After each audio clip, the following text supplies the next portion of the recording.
¿Qué es el Espíritu Santo? Algunos creen que los primeros discípulos de Jesús, incluidos los apóstoles, creían que el Espíritu Santo era una persona. Pero eso no lo enseña ni la Biblia ni la historia. Por ejemplo, según la Enciclopedia Británica, la doctrina de que el Espíritu Santo era una persona distinta y de naturaleza divina se definió en el Concilio de Constantinopla en el año 381 después de Cristo. Ese concilio se celebró más de 2 siglos y medio después de la muerte del último apóstol, el apóstol Juan. ¿Y qué nos enseña la Biblia? ¿Es el Espíritu Santo una persona, como lo es Dios y su Hijo Jesucristo? En primer lugar, veamos algunos pasajes bíblicos que nos ayudarán a entender si el Espíritu Santo es o no una persona. Leamos por favor Hechos de los Apóstoles capítulo 2, versículos del 1 al 4. Allí leemos: Ahora bien, durante el día de la fiesta de Pentecostés, todos estaban juntos en el mismo lugar.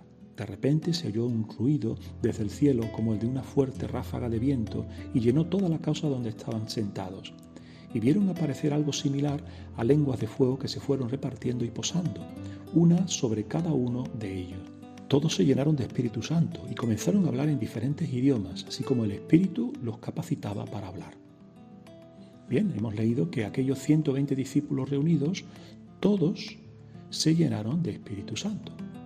Piense por un momento, ¿puede una persona llenarse de otra persona? ¿Verdad que no? Vayamos un poco más adelante, al versículo 17, donde en la primera parte leemos: Y en los últimos días, dice Dios, derramaré parte de mi espíritu sobre todo tipo de personas. ¿Podría Dios derramar una porción, una parte de un ser igual a Él? ¿Verdad que no? Juan el Bautista también habló sobre la acción de llenarse del Espíritu Santo, pero en otros términos. En el Evangelio de Mateo capítulo 3, versículo 11 leemos: Yo por mi parte los bautizo a ustedes con agua por su arrepentimiento, pero el que viene después de mí, Jesucristo, es más poderoso que yo, y yo ni siquiera merezco quitarle las sandalias. Él los bautizará con Espíritu Santo y con fuego. Observe que Juan dijo que habría un bautismo con Espíritu Santo, pero fíjese en que también mencionó el bautismo con fuego. Está claro que el fuego no es una persona, ¿verdad? ¿Podríamos afirmar entonces que el Espíritu Santo sí es una persona? Analicemos ahora otras palabras de Jesús. En Mateo capítulo 24, versículo 36, Jesús dijo: Ahora bien, el día y la hora no lo sabe nadie, ni los ángeles de los cielos, ni el Hijo, solo el Padre. Jesús se refiere al día y hora en que Dios ejecuta su juicio sobre este mundo malvado. Pues bien, Jesús dice que solo el Padre lo sabe. El Hijo no lo sabe. Si el Hijo fuera igual al Padre, ¿no debería saberlo también? De igual manera, si el Espíritu Santo fuera una persona igual al Padre, ¿no debería saberlo también? Pero Jesús dice que solo el Padre lo sabe.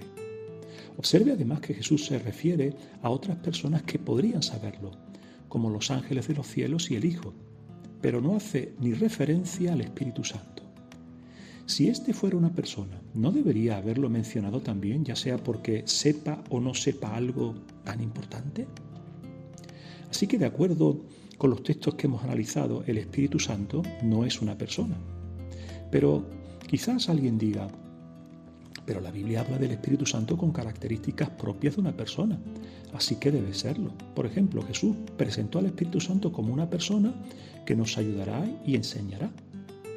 Es verdad que en las Escrituras, en las Santas Escrituras, a veces se presenta al Espíritu Santo con características propias de una persona, pero eso no quiere decir que lo sea. El versículo al que se refieren es el Evangelio de Juan, el capítulo 14, el versículo 26, donde Jesús dijo: Pero el ayudante, el Espíritu Santo, que el Padre enviará en mi nombre, ese les enseñará todas las cosas y les hará recordar todo lo que les he dicho.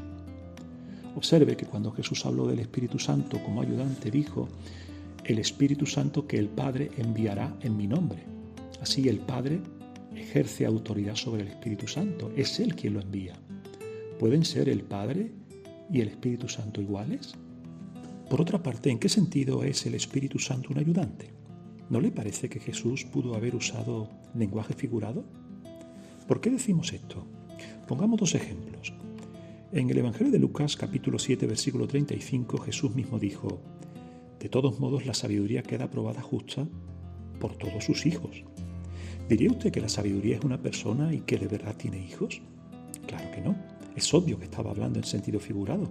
Lo que Jesús quiso enseñar es que la sabiduría se demuestra con hechos. Lo mismo pasa con el pecado. En la Biblia se describe al pecado como alguien seductor, codicioso y asesino. Y eso no lo convierte en una persona, ¿verdad? Y es que la Biblia a menudo utiliza la personificación, una figura retórica con la que damos vida a cosas inanimadas. Es más, todos usamos ese tipo de lenguaje. Imagínese, por ejemplo, que en una clara mañana alguien dijera: abre las cortinas y deja que entre el sol. ¿Verdad que no le sonaría extraño eso? ¿Quiere decir que le estamos dando permiso al sol para que entre en casa? ¿Verdad que no? Eso uno lo dice en sentido figurado. De igual manera, cuando Jesús dijo que el Espíritu Santo es un ayudante o maestro, también pudo haberlo dicho en sentido figurado, ¿no cree? Entonces, si el Espíritu Santo no es una persona, ¿qué es el Espíritu Santo? En Hechos de los Apóstoles capítulo 1, versículo 8, Jesús nos dice qué es el Espíritu Santo. Allí leemos: recibirán poder cuando el Espíritu Santo venga sobre ustedes, y serán mis testigos en Jerusalén, en toda Judea y Samaria, y hasta la parte más lejana de la tierra. Como puede ver, Jesús relaciona el Espíritu Santo con el poder, y ese poder proviene de nuestro Padre Celestial, el Todopoderoso. Eso concuerda con otras partes de la Biblia. Por ejemplo, el profeta Miqueas escribió: pero yo, gracias al Espíritu de Jehová, estoy lleno de poder, también de justicia y de fuerza. Y el ángel Gabriel le dijo a María: sobre ti vendrá Espíritu Santo y el poder del Altísimo te envolverá con su sombra. Por eso el que va a nacer será llamado Santo, Hijo de Dios. Por tanto, el Espíritu Santo de Dios es su poder o fuerza en acción. Así, cuando Dios envía su Espíritu, proyecta o dirige su energía hacia un lugar en concreto, sea donde sea, para que se cumpla su voluntad. El Espíritu Santo se menciona ya en los primeros versículos de la Biblia. La primera vez es en Génesis capítulo 1, versículo 2, donde leemos que la fuerza activa de Dios se movía de un lado a otro por encima de las aguas. La palabra hebrea que aquí se vierte como fuerza activa también se traduce espíritu. La traducción Nácar Colunga lo traduce: pero el Espíritu de Dios se cernía sobre la superficie de las aguas.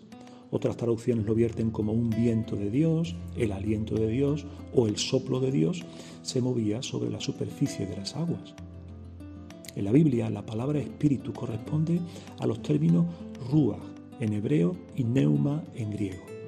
En todos los lugares en la Biblia tiene algo en común.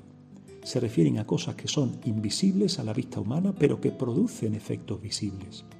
Así, el Espíritu de Dios, a semejanza del viento, es invisible, inmaterial y poderoso. De modo que en la Biblia, el Espíritu Santo de Dios es la fuerza activa invisible que Dios emplea para cumplir su propósito y revelar su voluntad, o sea, es su poder en acción. En la Biblia se asemeja el Espíritu Santo a las manos o a los dedos de Dios. Por ejemplo, Jesucristo dijo, según el Evangelio de Mateo: yo expulso a los demonios por medio del Espíritu de Dios. Estas mismas palabras en el Evangelio de Lucas son: yo expulso a los demonios por medio del dedo de Dios. Así, tal como un artesano usa la fuerza de sus manos y sus dedos para hacer su trabajo, Dios ha usado su Espíritu Santo para hacer su voluntad, para cumplir su propósito. Si el Espíritu Santo es la fuerza activa de Dios, quiere decir que puede usarlo para realizar cualquier cosa que desee, ¿verdad? Por eso Jesús nos dice: si ustedes, aunque son malos, saben darles buenos regalos a sus hijos, con cuánta más razón el Padre en el cielo les dará Espíritu Santo a quienes se lo piden. Podemos y debemos pedir Espíritu Santo a Dios para que nos ayude a enfrentar nuestros problemas y dificultades, así como para aprender y aplicar lo que Dios espera de nosotros. La pregunta es: ¿cómo debemos pedir al Espíritu Santo? En este contexto Jesús dijo: así que les digo, sigan pidiendo y se les dará, sigan buscando y encontrará, sigan tocando a la puerta y se les abrirá. Porque todo el que pide recibe, y todo el que busca encuentra, y a todo el que toca a la puerta se le abrirá. Así, toda persona que encarecidamente ore a Dios por guía, sabiduría, ayuda y Espíritu Santo, puede estar segura de que nuestro cariñoso Dios le responderá. En este punto surgen las siguientes preguntas. ¿Cómo usa Dios su Espíritu Santo? ¿Y cómo podemos recibir el Espíritu Santo? Acuda a jw.org y encuentre la respuesta que da la Biblia, o si lo desea, busque la ayuda de un testigo de Jehová.